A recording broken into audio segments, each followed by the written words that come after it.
And we will get started. So before I go into anything specific on the talk, for those of you who don't know me, my name is Tragedy or Cam. I'm a oh yeah. That's totally fair. I can also just wait on the introduction. No big deal. How long should we wait? Maybe 3-4 minutes. I don't anticipate going over the expected time, so I don't really have an issue with waiting. Okay, sounds good. Well, I hope you all are doing well. Yes. Here, I'm going to do this really quickly. Yeah, this should be fine. All right. So I'm not going to have a ton of visuals for this. Most of it is going to be either showing you guys specific things in game or looking up VODs for things that I want to get a visual for that might be harder to understand abstractly.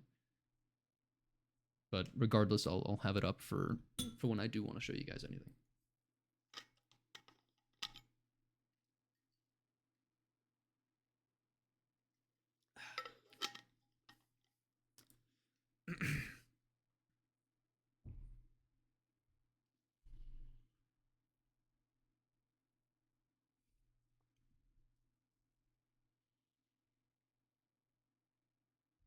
Oxy's aim training playlist good enough? I think it's just Micro Goldmine.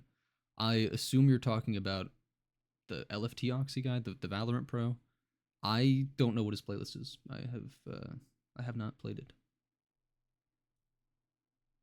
If you'd like to send me a code, I can look at it real quick towards the end here, and I can give my thoughts on it.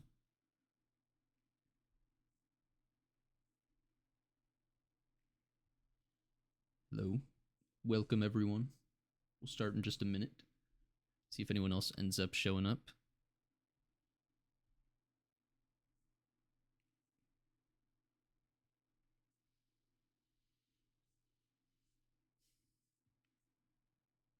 All right.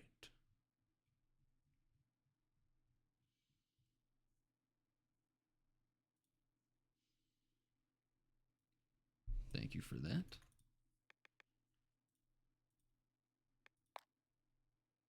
All right. I'll look at that a little more in depth towards the end.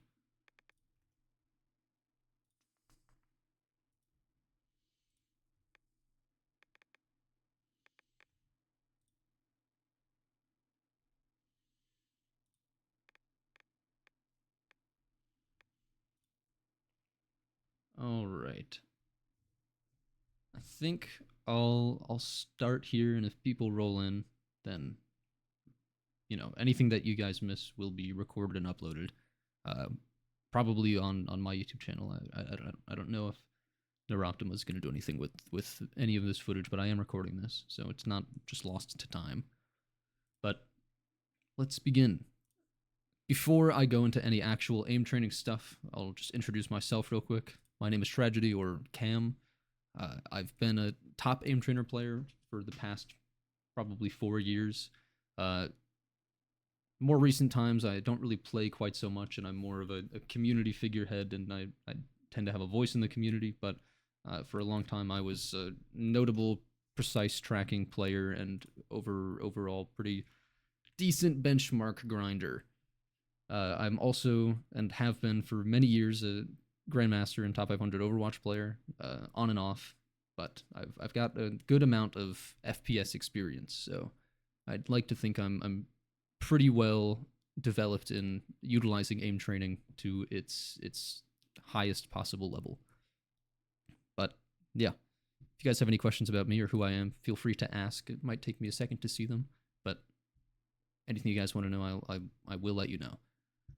So the first thing that I want to talk about today is the idea of aim training categories. So I know for some people this is probably going to be something that you guys already know about. Anyone that's played any benchmarks has seen how aim training is split into different categories, but I regardless think it's a nice thing to be introduced to, just in case anyone is newer to it or just getting into it. But in general, Kovacs has 3 categories of scenario. You've got clicking, tracking, and switching categories. We also tend to split these categories into subcategories. the subcategories are somewhat consistent across resources, but they are still resource dependent. So different benchmarks might have different splits for what they consider, the subcategories of tracking or clicking or switching. But in general, these subcategories can be broken into like larger, less specific subcategories, being static clicking, dynamic clicking, precise tracking and reactive tracking, and speed switching and evasive switching. So before we get into what those categories are, why do we delineate categories like this in the first place? Well, through the lens of aim training, the breaking down of scenarios into categories and subcategories allows the categorization of what a particular scenario will help you with in terms of the skills you learn and problems you work on fixing. Each scenario might provide a slightly different experience depending on your skill level within the aim trainer, but in general, the skills targeted by scenarios are inherent to the scenario itself. So what I mean by that is if you have like a playlist like this, you'll see a lot of different types of scenarios. This is an example of a switching scenario, but you can break this down into, well, this is kind of a more specific category of switching scenario, but it's kind of like a speed micro scenario where it focuses on mostly small movements and moving between targets quickly. Whereas you can work on similar skill sets to a scenario like this, but in a clicking scenario, for example, where you have a scenario that's more dependent on similarly small movements, but is in the regime of clicking instead of switching, that kind of thing. So it helps us understand what scenarios are good for what skills to build, right? So how do these categories actually differ then? As far as static clicking, static is a subset of scenarios that consists of clicking targets that do not move. I mean, they're literally just static targets. These scenarios generally target one's ability to flick towards targets, perform corrections necessary to fix issues with one's initial flick towards a target, and confirming your target prior to clicking and immediately moving on. So I know that language can be a little bit nebulous, but I'll be a little more precise with what those terms mean in the second part of this talk when we go over ideas of technique between scenarios and categories. Static scenarios tend to be further broken down into micro scenarios, which are like a scenario I just showed you, scenarios that are focused on small movements and micro corrections. Wide wall scenarios, which are scenarios with larger distance between targets that focus on initial flicks and fluidity. And Pokeball scenarios, which are actually a type of switching scenario with static targets that focuses on highly accurate initial flicks and stability towards the end of your flicks. Now, the other side of clicking is dynamic clicking, which is the subset of scenarios where you're clicking targets that move. So these scenarios are somewhat more technical and specific than static clicking in that the most optimal way to play these scenarios, both to improve and get the best score possible, can tend to be scenario specific. But these scenarios still exhibit consistent characteristics in the skills that they expose you to, being initial flicks towards targets, reading targets, which is, again, another little bit of a nebulous term, but we'll get more specific about what that means, click timing, and pathing. Dynamic scenarios can be broken down further, typically into passive type scenarios, which are 2D movement targets, and I'll show you a quick example for that for those of you who haven't done much passive, but it's really targets that tend to be situated on like an XY axis with very little depth to them that move in these readable but somewhat evasive patterns. Bounce scenarios as well, which are targets that literally bounce off the ground and arc in the air. So that's going to be things like B180, it's going to be popcorn, like in the new Season 5 Voltaic, things like this. And even though popcorn and B180 might be another subset of bounce clicking scenarios, they still have generally similar ideas on how to play them. You also have linear clicking, which are targets that move in mostly straight lines with little evasiveness. This is kind of a more recent development in how to separate dynamic clicking categories, but you have things like floating heads, which is kind of an old scenario, but in general was just kind of slotted in with like things that you play to get better at static or like Valorant. But now we've got a little bit more of a rigorous structure behind what linear clicking is. And you've also got more broadly evasive clicking, which are targets that are more frantic. They frequently expect lower accuracy of you in the scenario and move somewhat less consistently. That might be something like sun click from the aimers benchmarks, or things like aim beast dynamic. So your star clicking or your aim beast passive, that kind of thing. It's just targets that tend to be much harder to hit, right? Then for tracking, the first subcategory that we generally talk about is precise tracking, which is a tracking category comprised of typically smaller accelerating targets in which there is a wide range of possibilities amongst precise tracking targets, like very high acceleration targets, very low acceleration targets, but we'll get into that a little bit later. It prioritizes tension management, which is another very complex topic that we will talk about a lot pretty soon. Reading, again, which is going to show up everywhere where we're talking about targets that move. And smoothness, literally your ability to just follow a target smoothly without shaking much, ideally. Precise tracking can also be broken up further into control tracking, more general wide-angle precise tracking, things like SmoothBot or Snake Track or PGTI, which are all kind of different categorically as well, but fall under that umbrella of things where you move your mouse across a wide swath of your mouse pad. Pure smoothness, which are things like centering. It's literally just targets that move at a constant velocity. And a lot of other potential specific categories. Tracking is probably the most in-depth as far as categorization goes. It is frequently talked about in a spectrum of how these scenarios can look. But that gets a little complex quickly and isn't necessarily important for understanding the category broadly. So if you are more interested in that kind of topic, Corporate Surf is someone that has a spectrum of tracking video on his YouTube channel, and I think on his Twitter. It could be worth checking out if you're interested. Yeah, something else to note is that because tracking is a bit of a spectrum in its classification of scenarios, some scenarios can be reasonably placed in several different subcategories. It really depends on how you're using the scenario to practice for a specific skill. So there's not necessarily one widely agreed upon way to categorize tracking scenarios. The other side of tracking is typically reactive tracking. Reactive tracking also focuses on reading in a bit of a different way. Tension management, again, in a bit of a different way. Reacting quickly and appropriately to targets. And when I say appropriately, I mean not overreacting or underreacting. And generally tracking faster-paced movements that you don't see quite so much in precise tracking. These targets are classically broken down into air and ground type scenarios, with prime examples being air voltaic and ground plaza voltaic. Recently, we've gotten new variations of these kinds of air scenarios and ground scenarios, like Ether in the Season 5 benchmarks. But we can still kind of slot them into those pretty broad categories. Excuse me.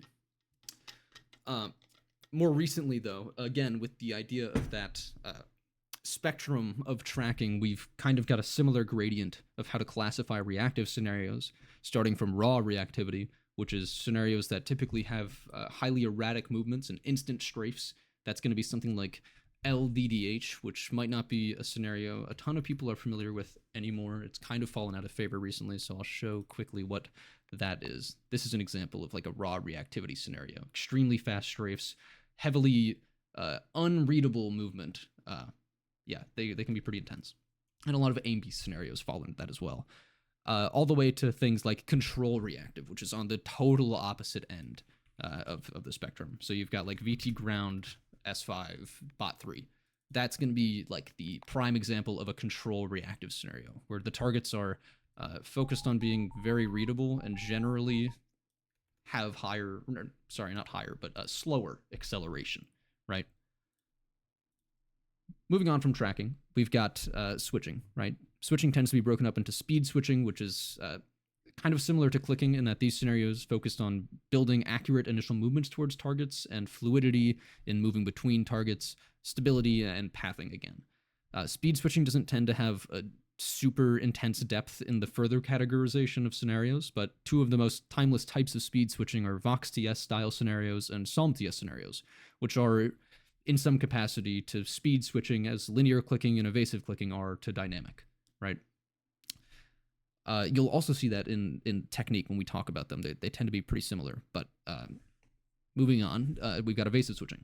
So it's generally similar to speed TS in the way that pathing and reading is prioritized and are skills that you'll primarily develop, but evasive switching has a greater emphasis on your ability to track the target after flicking towards it and asks more of your ability to manage your tension effectively.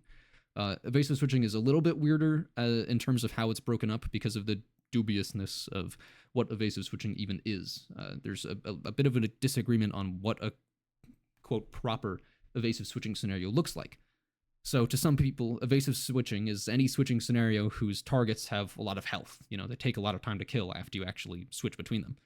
To some, it's any switching scenario with extremely evasive targets, just targets that move erratically, like more recent times Drift DS in the season 5 benchmarks.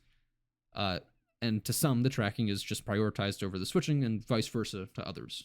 There's a slew of ways people try to categorize evasive switching, but in my opinion, evasive switching is just the set of target switching scenarios in which the tracking target is as important or more than switching between the targets, and that have targets whose movement is not linear.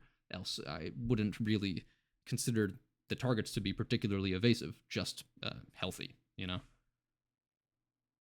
So, now that we've laid down a little bit of a foundation for what the categories are in Kovacs, I want to talk about what is technique. And this is going to be really the meat of the talk, because technique is a really dense portion of how to aim train. The way that people talk about technique is very specific, and it is very dependent on the scenario that you're playing and the game that you're playing. So let's lay some further groundwork about what technique is. First and foremost, it's important to set this distinction between technique and style, right? The way one aims might have a certain visual style, like someone who aims with an especially flicky approach, like Pine in Overwatch, and someone who aims very smoothly, like H in Pasu. Comparatively, technique is a discussion. What about for games like Valorant? What do you mean? Do you mean what does technique mean for a game like Valorant?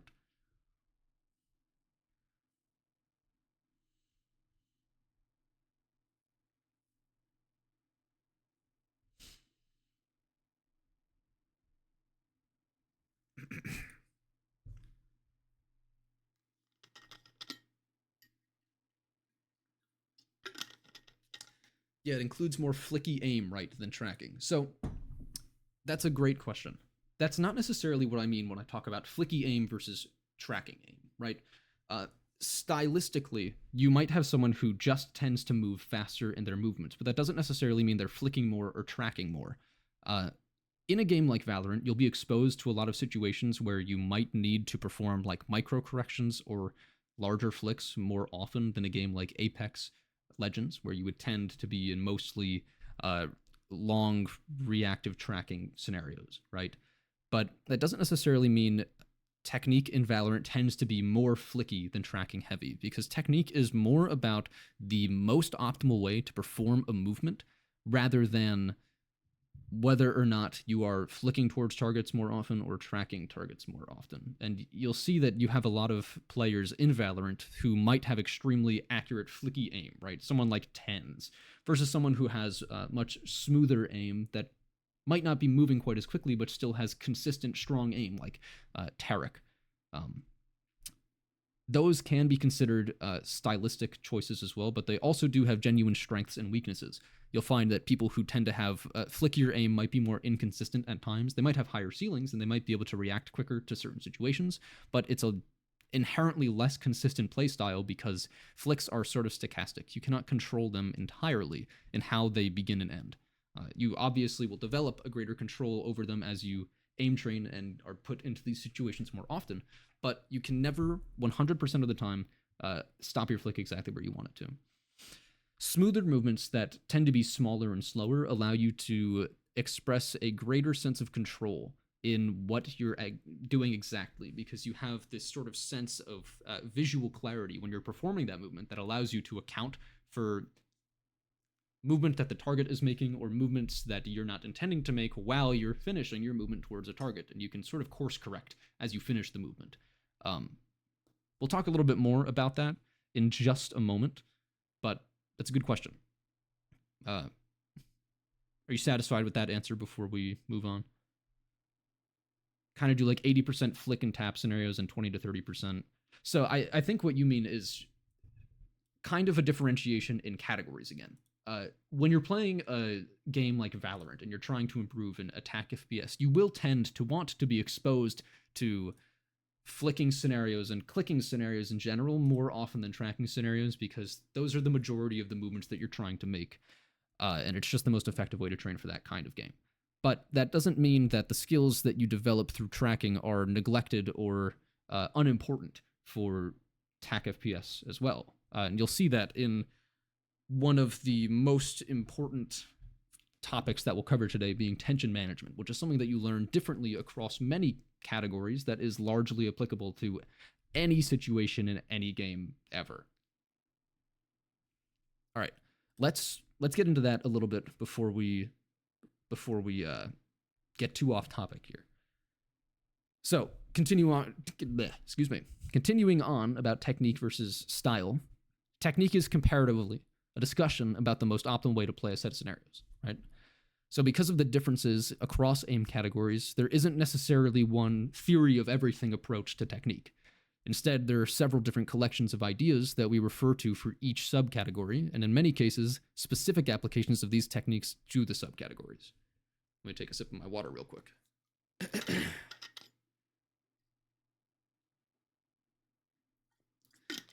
As she should have. I'm glad you guys are here. All right. So, some preliminaries to aim training techniques. Understanding tension in the parts of the arm is necessary. So, we're going to spend a minute to lay out even more groundwork, right? Tension management is a concept that pervades aiming as a concept. So, as such, it is necessary that we pay it mind and understand it thoroughly. Tension management will be referred to slightly differently depending on the category at hand, but there are still general properties of it that we can consider together. So, in general, we can consider tension to be the level of literal tension exerted in the different parts of your arm. Like how tense are your muscles, right? How hard are they squeezing? So this includes the fingers, the hands, the wrist, the forearms, and a little bit less so your upper arm and shoulder. The reason I say the upper arm and shoulder is typically not as important for the tension management discussion is because the primary tension felt in those parts of the arm comes from your setup. So if your setup isn't ergonomic enough, you might find that the weight of your arm leads to increased tension in your shoulder and upper arm over time, especially if your chair is too high and your elbow forms an obtuse angle. So as a loose rule, it's preferred that your elbow tends to make a near 90-degree angle when resting, as it would when you aim. A little smaller or larger of an angle shouldn't really impact this, so you don't have to obsess over it. But, letting your arm hang down will inherently put more stress on your shoulder, and it might make it harder to aim as you tense up over time. So, for the forearm, wrist, and fingers, right? Each of these parts of your arm have inherently different ranges of motion. So, your forearm pivoting off of your elbow has the greatest of the three, and is capable of large lateral and vertical movements with ease. So, I'm going to just pull up a little bit of wide wall just to show you the kind of range of motion that you can expect out of your, forearm, wrist, and fingers, right? So, off your forearm, you can easily just scroll through the entire side of the scenario with, no problems at all. Your forearm is easily the furthest part, or the largest part of your arm, right? So, in turn, this large range of motion comes with the caveat of being less precise and generally less comfortable with smaller movements. So, depending on the category that you're playing, that's a very relevant thing, right? If you're playing in something like static, you would probably want to make the initial movements towards targets with your forearm, but because of the inherent less precision in the forearm, you probably want to make those micro corrections with mostly your wrist and fingers. So, the wrist comes after that, right? Which is primarily lateral movements at a substantially smaller range of motion. When I say primarily lateral, I mean if you plant your forearm and you pivot off of your wrist, you just kind of move side to side. You don't really get a lot of vertical movement, right? So, the wrist is more precise than the forearm because of the smaller range of motion and is likely to be the primary driver of many micromovements, like I said. But still, it's not as precise as your fingers. So the fingers are the most precise part of the arm, but they suffer somewhat from a very small circular range of motion. So they can really only lead the smallest of movements, right? Like if you keep your wrist still and you just try to move around with your fingers, you get this kind of circular movement that you can go through, which isn't super... well, it's just not very big, right? You can't do a lot with just your fingers. You use them as kind of supportive muscles a lot of the time. So, understanding the different inherent ranges of motion of each part of the arm is super, super important so we can understand best how to approach different aiming situations, especially across categories, right? Now, in general, none of the parts should act on their own. You should strive to understand the arm's motion as being primarily driven by one part of the arm while being supported by the other parts. So, for example, if you were to play something like Smoothbot Voltaic, you would find that the medium-long strafes will be mostly driven by the forearm to match the quick speed and large range of motion. However, the target accelerates. Because of this, it's imperative that we learn how to shift what part of our arm is in the driving seat, so to speak, as the situation changes. As the target slows down, the primary motion should move towards the wrist to catch the small rounding off movement that the bot does before finishing a strafe. Any corrections that might be necessary to stay on target should, in this small range of motion regime, be accompanied by the fingers so as not to over-aim and make excessively large corrections.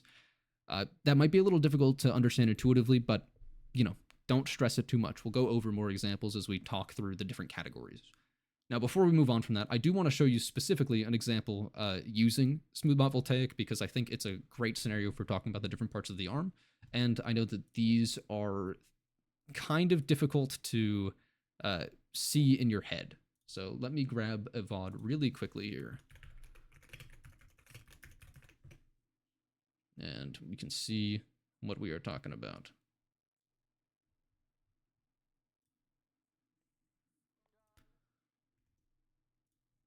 Here, this is an older VOD of mine, but I think regardless, it shows what I want to demonstrate well. All right, you guys should be able to see that just fine.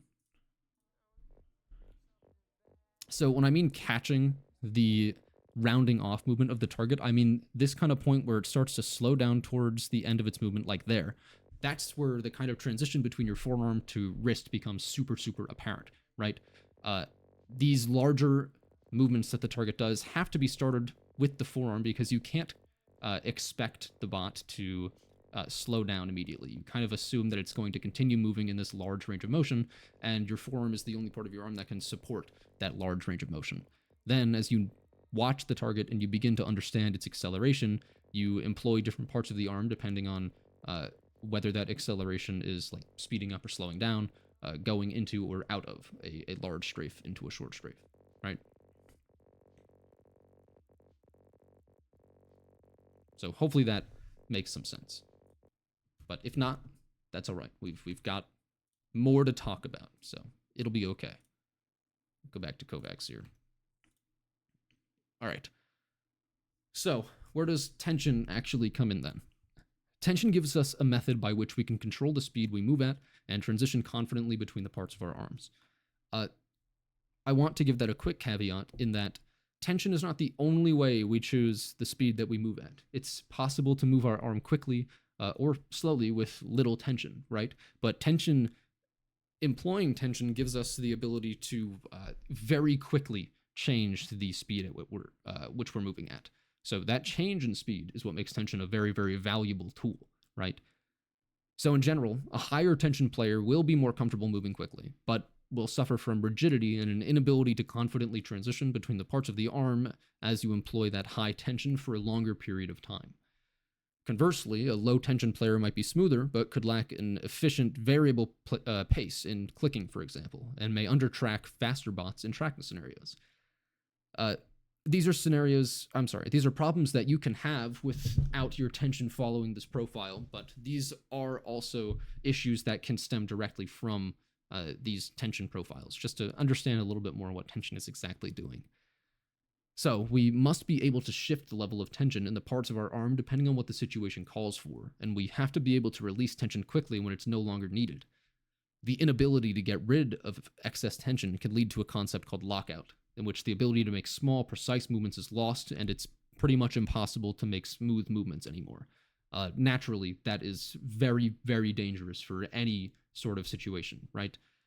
If you're trying to play Valorant, for example, and you can't make small, smooth movements, then if someone, fast or wide swings an angle, then you're probably not going to be able to comfortably make that micro correction from wherever you were holding that angle, right? So lockout is a really bad place to be, and tension is useful, but must be treated with respect, right?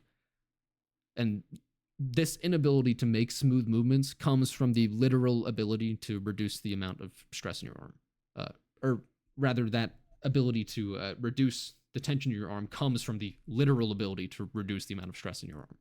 So whether you're squeezing your mouse too hard over time, which increases tension in your wrist and fingers especially, or just flexing your forearm too hard or digging your mouse into your mouse pad, you have to figure out what change you need to physically make to reduce this tension. It's a very, very active process. You really have to be thinking about how tense your arm is while you're playing. You don't have to think about it all the time, but it's something that you should kind of check in on while you're playing a game to make sure that you're not screwing yourself over in the long run, right? So you might need to quickly let go of your mouse a bit, or ease up on the force going into your mouse pad, or just literally stop flexing your arm so hard. And briefly, I'd like to talk about sensitivity alongside this. First of all, there's no perfect sensitivity. That does not exist. That is something I want to get out of the way. But alongside that, sensitivity is sort of like a magnification slider for the parts of our arm and the amount of tension that we use. Playing on a faster sensitivity will exaggerate the ranges of motion of the parts of our arm. Our fingers might have a relatively large range of motion when on like 15 cm per 360. And I'll demonstrate that in Kovacs so you can really see how much it changes. But now, I mean, you saw earlier what my fingers were doing. Now on 15 cm, this is just my finger movement. I can go through almost the entire scenario with just my fingers. And then with your wrist, my wrist can do what my forearm was doing earlier. And with my forearm, I can do multiple 360s from sliding my mouse across my mouse pad. So on a sensitivity like this, the parts of our arm are probably going to have slightly different jobs, strengths, and weaknesses than they would on 45 cm per 360, which is just a pretty typical sensitivity, is why I point that one out. And the opposite is true on a slower sensitivity too.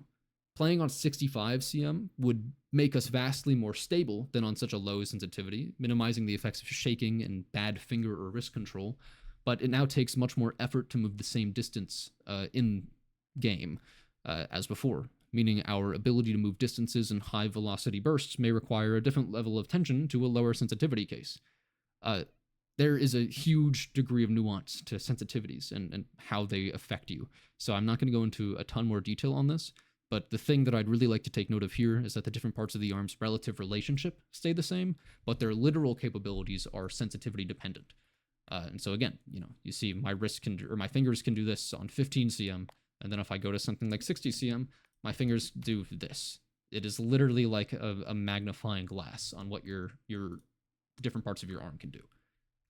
All right, let me take another short water break here, and then we'll talk more about technique.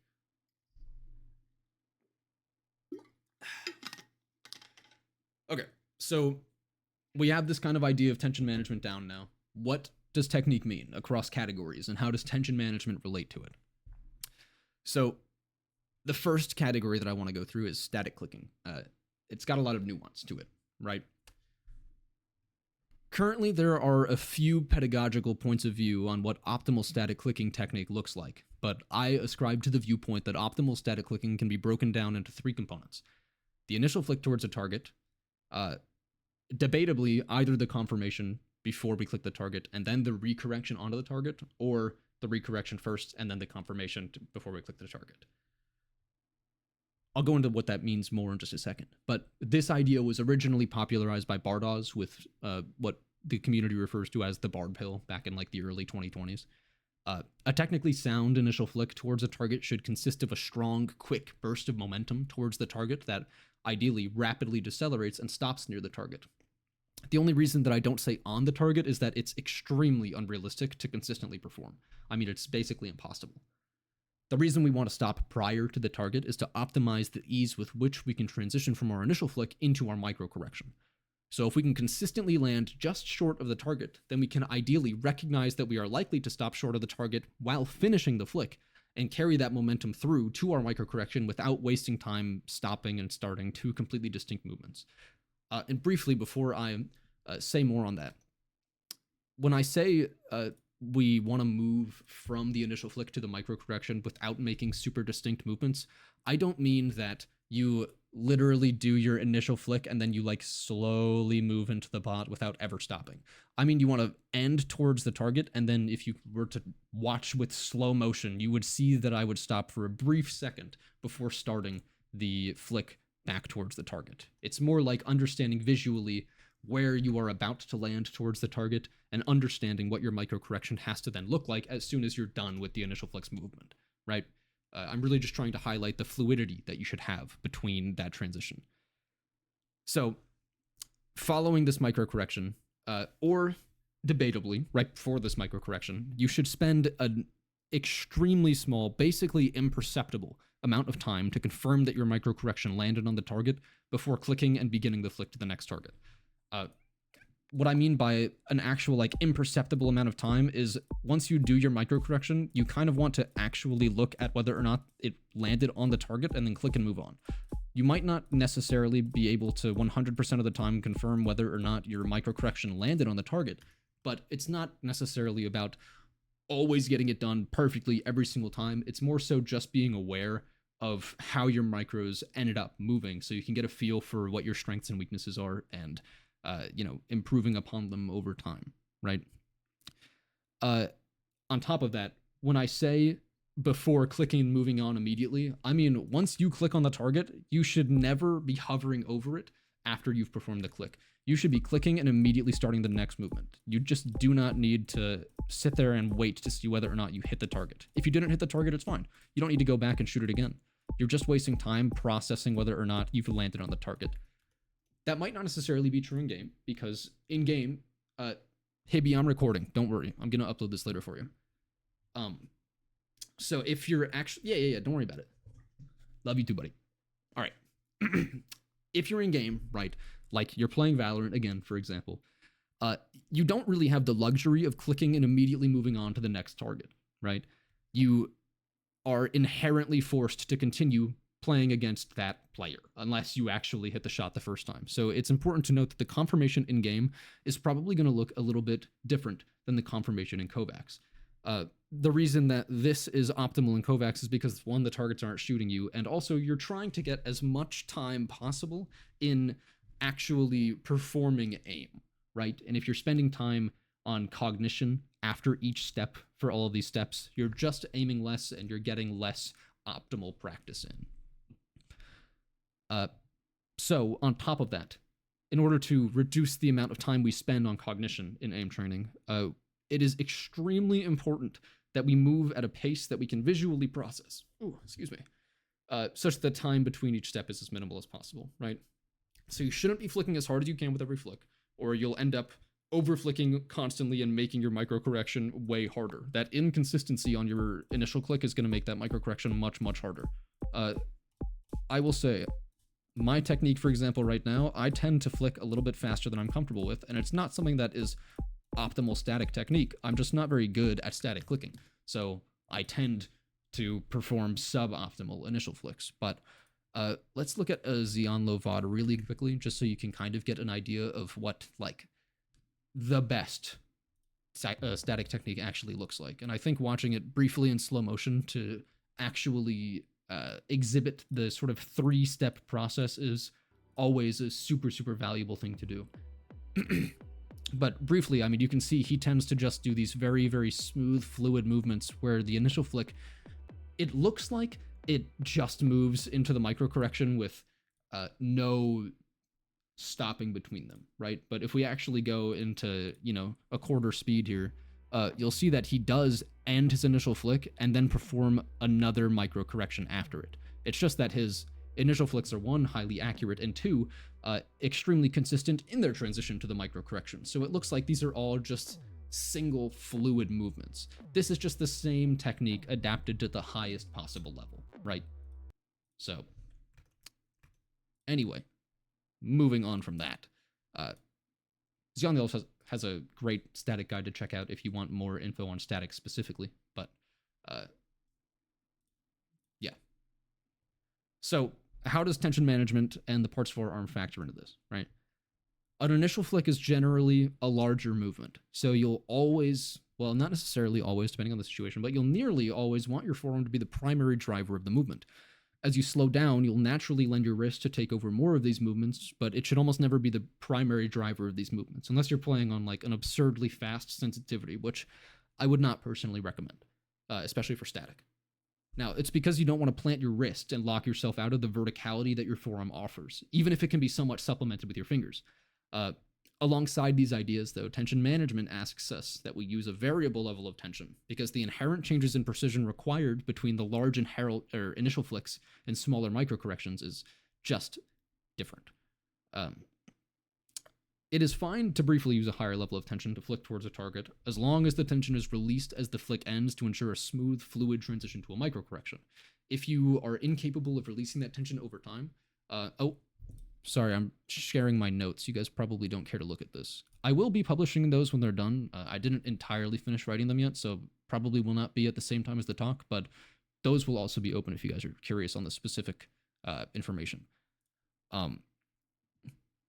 Yeah, so if you aren't able to drop that tension over time and you're consistently building that tension over the course of an entire, session of Kovacs, you'll find that you're going to end up hurting your wrist or your forearm, or you're just going to be exhausted.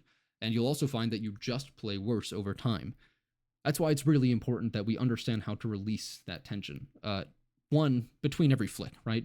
Releasing at the end of the flick to smoothly land towards those targets, and just to prevent injury and exhaustion over time.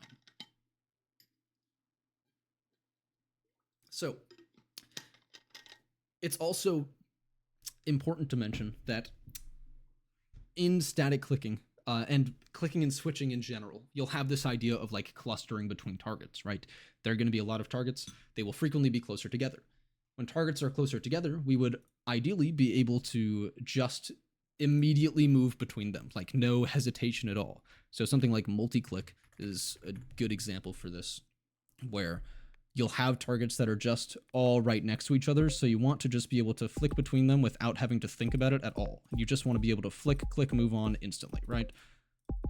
That is one of those times where it's not a bad idea to employ an increased level of tension for a brief increase in the speed that you can move between targets and also the precision that you exhibit. Tension in general will give us brief periods in which we can move faster and are more accurate and precise. Over time, like I said with lockout, tension will reduce our ability to be precise and move quickly between targets, so you really have to balance how much tension you're using, but I digress. Moving on from static, because that's pretty much it as far as I want to say on it, we've got dynamic, right? How do we literally play dynamic clicking? Let me pull up Pasu Intermediate on Season 4. That's not what it is. Pasu Int, because I think this is a really good scenario for talking about technique, just in dynamic in general. But when we're talking about technique in Pasu, or dynamic in general, we're trying to approach the target on its leading edge, right? So we want to literally flick towards the target in the direction that it's moving, and in an ideal world, we would land as close to the leading edge as possible, whilst being just ahead of the target, like an infinitely small distance ahead of the target. The reason I say that is because then, ideally, we would be able to click as soon as we're done with our flick and move to the next target with ease, right? Now, unfortunately, these targets aren't always moving in a straight line, and we can't always guarantee that they're going to move straight into our crosshair when we finish that flick. Ideally, they would, but they can't. So how do we kind of rectify that issue? We try to approach a target when it's in its most predictable state. And what I mean by that is understanding the scenario, understanding how to read a target. When you understand how to read a target, you have an expectation on what the target is capable of and likely to do. When you're playing Pasu, for example, once a target strafes, it's likely to continue in a straight line for an increased period of time. So if you're looking around the target with your peripheral vision, you can look for targets that have recently strafed so that they are likely to continue moving in a straight line once you finish your flick, and you can click and move to the next target immediately. This isn't always going to work, but it is the ideal, perfect, quote-unquote, technique for dynamic clicking. And this is true for other types of dynamic clicking too, if you play something like Bounce Shot as well, which I think is another great scenario for showing technique off. It's the same kind of thing, but the predictability of targets is different. Now, in Bounce, the predictability of targets is that they will reach a point where their horizontal velocity is the same as it's always been, but its vertical velocity is 0, meaning it's just kind of moving only horizontally across your screen. And oftentimes it might be changing direction, so it'll just be standing still. So, the most predictable state of a target in bounce clicking then is when it's right at the apex of its movement, or just after the apex of its movement and falling into your crosshair, right? Because again, we're trying to land just ahead of the target in its path in its most predictable state. And that means that it's just going to fall down after its peak, so we want to be just ahead of it after its peak. Hopefully that makes sense. Now, I want to quickly go through things now. I didn't realize how much time I had eaten up. So what I'm going to say is going to be very brief. In switching, I think optimal technique is extremely similar to optimal technique in your dynamic clicking stuff. Let me pull up EDTS, for example. Targets in EDTS tend to be most predictable just when they've spawned. Just when they've spawned, they tend to move in strictly straight lines, so ideally, we would be able to move just ahead of the target, land right on its leading edge, and it should just be able to glide through our crosshair and sort of kill itself, right? I mean, it's literally just going to sit in our line of bullets and die, because in an ideal world, they just move in a straight line through our crosshair. And if we're on the leading edge of the target, they are going to be moving through the crosshair for the longest possible amount of time, right? So it's pretty similar for switching. In switching, pathing is debatably more important depending on the scenario that you're in, but that tends to be pretty true for a lot of dynamic as well. So I'm not going to say that there's a blanket statement of which category has the most pathing in mind, but pathing is just the idea of understanding what the next optimal target is and how to get to it in the most efficient way possible, right? So pathing is effectively something we utilize in every category in which there are multiple targets. Even static clicking where targets aren't moving. We have an idea of what is the easiest flick for me to make right now, and how is... I didn't mean to say how. What is the most efficient way for me to get to the target in which this flick is very easy? That's something that, again, kind of just comes with experience, unfortunately. It's a little difficult to give a rule of thumb on how you should be approaching those sorts of scenarios, but it's something that you get a feel with over time. I would go more into depth with it, but unfortunately, we are running short on time. Let me take another sip of my water really quickly. All right. Evasive switching is extremely similar in its technique, but there are extremely notable differences in that you aren't just trying to get onto the target to sit in it for as long as possible, because evasive targets are likely to move out of your crosshair. So instead, in evasive switching scenarios, we want to, again, try to land on the leading edge of the target in the path that it's likely to move, but this doesn't necessarily mean treating the target as though we're going to move in a straight line. There are some scenarios where we can do that, like fly TS. These targets are evasive, but they do still tend to move in straight lines pretty frequently. So we can kind of just sit in front of the crosshair, or rather in front of the target, as it moves under our crosshair. But we have to give a greater emphasis on releasing our tension after a flick so we can effectively track the target, and a smoother landing on the target to ensure that we are visually processing how the target is moving and is likely to move as soon as we're done with our flick. All right. Quick crash course in tracking now. Tracking is unfortunately the most complex out of these, so I would have liked to spend more time on it, but it looks like we're running short. So, when it comes to tracking, you've got the different kinds of, like, precise tracking, right? In general, in precise tracking, I don't know why I just looked up precise. In general, in precise tracking, you are going to want to utilize tension management arguably the most effectively out of every category. And the reason that is because of the huge discrepancy between the beginning of your movements in precise tracking and the ends of your movements in precise tracking as that tension builds up. You'll find that even if you can consistently pace, like, high Grandmaster scores in voltaic benchmarks, you might not be able to close them out because of the inconsistency that you feel towards the end of scenarios, as the tension ruins your ability to make those smooth corrections onto the target and follow through with those readable but not necessarily predictable movements. So precise tracking has a great deal of reading in it in order to utilize tension management properly. You have to have an understanding of what the bot is capable of and likely to do. There are many good scenarios for understanding these kinds of things. A lot of them are control scenarios like control sphere, extra control sphere, uh, and even the control benchmarks in the current voltaic benchmarks, control sphere, VT control sphere, sorry, and VT raw control. You'll also play things like Smoothbot and PGTI to, again, understand how targets are likely to move and understanding visual cues of what targets are doing.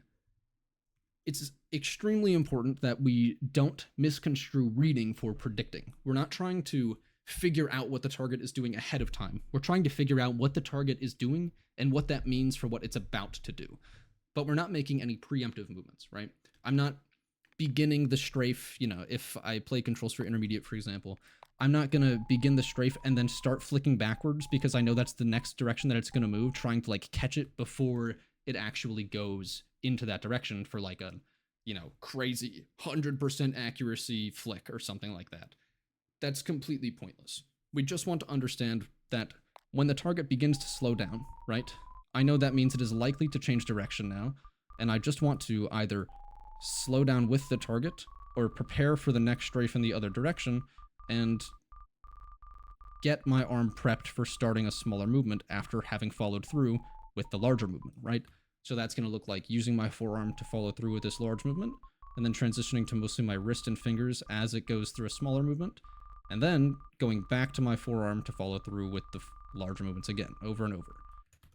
Hopefully that makes some sense. Now, that kind of idea is pretty consistent throughout reactive tracking as well. It's unfortunately a little more challenging, however, because you have obviously targets that are going to move more erratically. So if you look up Ground Plaza Goaded, you have Ground Plaza Voltaic Goaded, for example, you'll find targets like this guy are readable in the sense that you understand that they're just going to move along a direction and then flick briefly. Blink briefly, but it's a lot harder to, you can't slow down with the target. It's a lot harder to make movements alongside it, right? So there's a greater degree of correcting the movements that you've tried to make in order to follow the target. So in reactive tracking, we have to make sure that our visual clarity is extremely high level. If you have bad visual clarity and you're shaking off the target all the time, you're not going to be able to correct back onto it super frequently, and you're going to feel like you're just flicking back and forth onto and off of the target because you have no chance to look at how it's moving. If you literally slow yourself down a little bit and give yourself time to adjust after a strafe to see what the target is doing, you'll find it's much easier to get into the rhythm again and just move alongside those movements. Reactive tracking is a little more difficult to describe because it is, again, somewhat scenario and bot dependent. But overall, the idea that you're not impinging your ability to see what the target is doing is the number one skill that you'll learn over time. You just have to make sure the scenario is as visually clear as possible. You'll notice that scenarios that look impossible to read, like Maddie just posted that VOD on the VT Air Angelic, or not VT Air Angelic, I think it was the Air Angelic Bot 7 Grandmaster. That scenario, for the vast majority of players, doesn't even look like something that you can aim at all.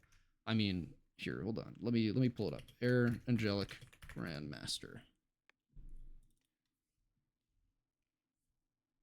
I mean, if you actually try to play this scenario, it feels like you're just going to flick back and forth onto the bot over and over.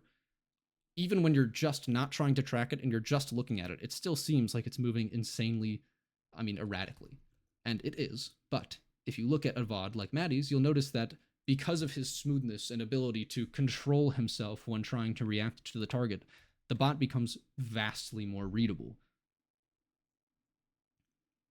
Now, I don't have a ton of time left to go into as much depth on utilizing aim training as effectively as possible.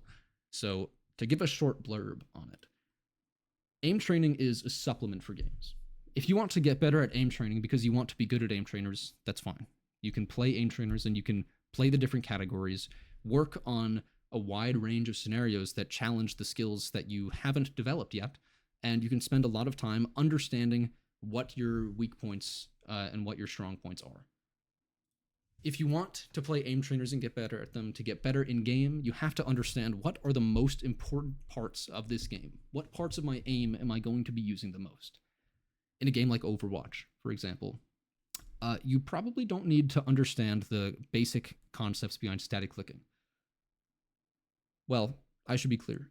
You're going to understand basic concepts of every category to improve your aim as quickly as possible, but you shouldn't be devoting an equal amount of time to like static clicking and evasive switching and precise tracking, right? Precise tracking and reactive tracking are going to be where the majority of the skills that you develop for a game like Overwatch or Apex Legends are going to come from. In a game like Valorant, where, like we were talking about earlier, you're spending most of the game making short flicks and recorrections, you're probably going to want to spend a lot of time on switching scenarios that focus on high accuracy on those initial flicks and micro correcting or micro clicking scenarios like six sphere, hipfire, voltaic, or one wall, two targets, pasu small, 30% smaller, or pasu goaded, 30% smaller. Perfected, not goaded. There we go. You have to recognize what a scenario is trying to teach you to do and what skills you are trying to transfer into the game that you're playing. So you don't want to play scenarios that don't challenge you. It's not important to play scenarios like Tile Frenzy, right? You might play them because you go, well, I see people in game are aiming so quickly, and how am I going to get to that level if I can't aim as quickly at the Tile Frenzy targets? But you have to consider that a scenario like this isn't challenging your precision at all. You're not aiming at targets this large in game. So it doesn't matter if you can move through these targets very quickly, you probably can't move targets or between targets that are both precise and moving quickly, right? So you'd probably want to play something like Floating Heads, like we mentioned earlier.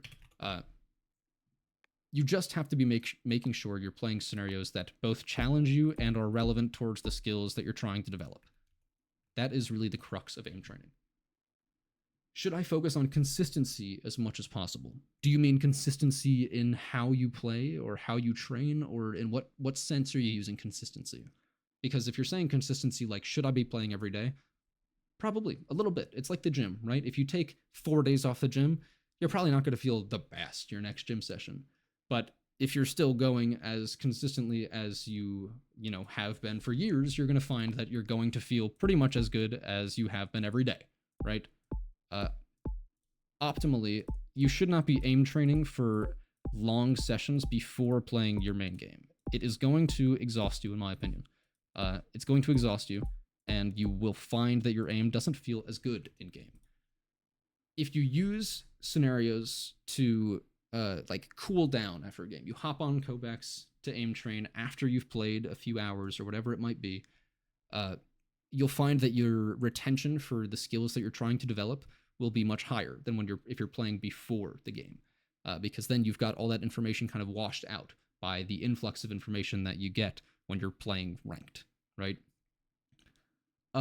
If you mean consistency as in using the same scenarios to train in game, I would say that that's probably not optimal. You should be playing a set of scenarios that challenge you in similar ways, but I would not recommend using the same scenarios like every single day. You'll probably find that over time you might stagnate a little bit. You have to be challenging yourself in dynamic ways, right? And that's totally fine. Using 15 minutes to warm up and hop on is totally fine. But I think optimally, after your session, you would be able to devote like 30 minutes of very active thought of trying to improve your technique and improve how you play these tasks. I mean, it's just it's sort of like an active recall process. And then after you get off and you go back to bed or whatever it might be, those things will settle in and you'll do a little better tomorrow. And over time, that'll sort of snowball, right? Where do you find good tasks to practice other than tasks that are used in benchmarks? One thing I would heavily recommend is using the Evil app. Evil app has a collection of every benchmark in Kovacs, which is going to comprise most of the good scenarios that exist in Kovacs. There are scenarios that are good that aren't used in benchmarks. But in general, that's going to be the easiest way to find a huge amount of good scenarios. Something else to look for is like community playlists. People like Ness has a huge document of I think the 5 best playlists in her opinion for each category and subcategory. That's a great way to find other good scenarios as well. Voltaic has a resource on that as well. I think in their resource channel, they should have a set of every, yeah. So if you go into the resource channel and you scroll up a bit to the main resources and you look at Kovacs resources, there's a link that says scenarios. If you click on that, it'll bring you to a huge spreadsheet of a ton of phenomenal scenarios. It also comes with just like fucking around, like just scrolling down and trying stuff if you don't know what to look for. If you're like, I want to play some new type of clicking scenario and you just don't know what to look for, just start playing some things. Give it a try, and if you go, this doesn't feel very good, you don't have to play it anymore. You just got to mess around a bit, you know? It's difficult to get that information without a huge amount of experience, but looking for those resources is going to be the easiest way to do so. All right, it is 3 o'clock. Do we have any more questions before we wrap up? Yes, can I look over this playlist? Yes, let's do that really quickly. Okay. I mean, just looking at this, this looks like fine. This is just a good set of a ton of micro scenarios. I definitely think this is a pretty good way to train for Valorant. At least Valorant specifically, TAC FPS in general. This is definitely going to be a pretty solid set of scenarios. There's definitely nothing that I think is actively bad in here. Yeah, looks good to me. Big fan. Definitely play this for micro improvement. This actually has a lot of pretty similar scenarios to a lot of micro playlists that I have made, so I can definitely vouch for the veracity of this playlist. All right. Anything else before we close up?